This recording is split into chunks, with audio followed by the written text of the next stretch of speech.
Goeiemôre vriende en baie welkom by ons oordenkings op hierdie Sondagoggend.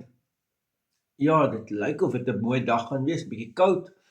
Son wil so oor die berge opkom. Ja, ek wil julle sommer nooi na ons eredienste toe vanoggend. 8:00 in Wenen en 10:00 in Estcourt en dan ook 5:00 vanmiddag in Mooirivier. Ons gaan vanoggend 'n ongelooflike gedeelte lees. Om die impak hiervan te verstaan, kan jy eintlik dalk die vorige verse in Jesaja 40 weer gaan lees. Dink aan hierdie grootheid van God, hierdie almag van hom, hierdie mag van hom as gevra word, wie neem die waters van die aarde in die holte van sy hand? Wie span die hemel soos 'n tent oop? Wie gee vir mense hier plek om te woon? En hy kan vergelyk word met geen van die afgode nie. En dan onthou jy, hoe het hierdie hele hoofstuk begin, hierdie hele gedeelte van hierdie boek in hoofstuk 40, met troos my volk. Nee, soos jy dit alles in ag neem, hoor dan nou, wat sê vers 27. Waarom sê jy dan Jakob, en beweer jy Israel, my lewenspad is verborge vir die Here, my reg gaan by my God verby. Weet jy dit nie? Het jy nie gehoor nie? 'n ewige God is die Here, skepper van die eindes van die aarde. Hy word nie moeg nie, hy raak nie afgemat nie. Ondeurgrondelik is sy insig. Dit is hy wat vermoeides krag gee, wat lewenskrag vermeerder, vir die wat geen vermoëns het nie.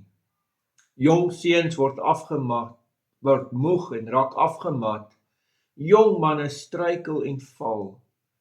Maar wie op die Here wag, herwin hulle krag. Hulle kry nuwe vere soos arende. Hulle hardloop, maar raak nie afgemat nie. Hulle loop, maar word nie moeg nie. Sjoe. Geliefdes, hoor dit, hoor die woord van die Here. Mense raak afgemat. Mense raak moeg. Mense raak moedeloos.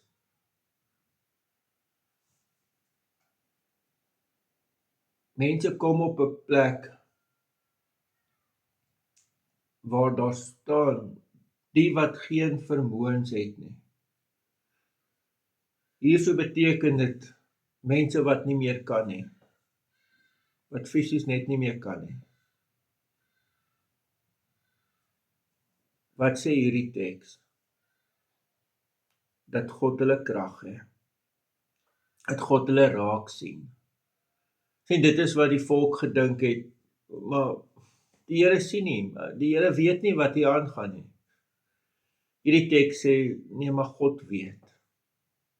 En hy gee vermoeides krag. O, my gebed is vanoggend vir jou, dat God vir jou sal krag gee. In die naam van ons Here Jesus Christus. Amen. Here almagtige God, baie dankie ook vir hierdie pragtige teks.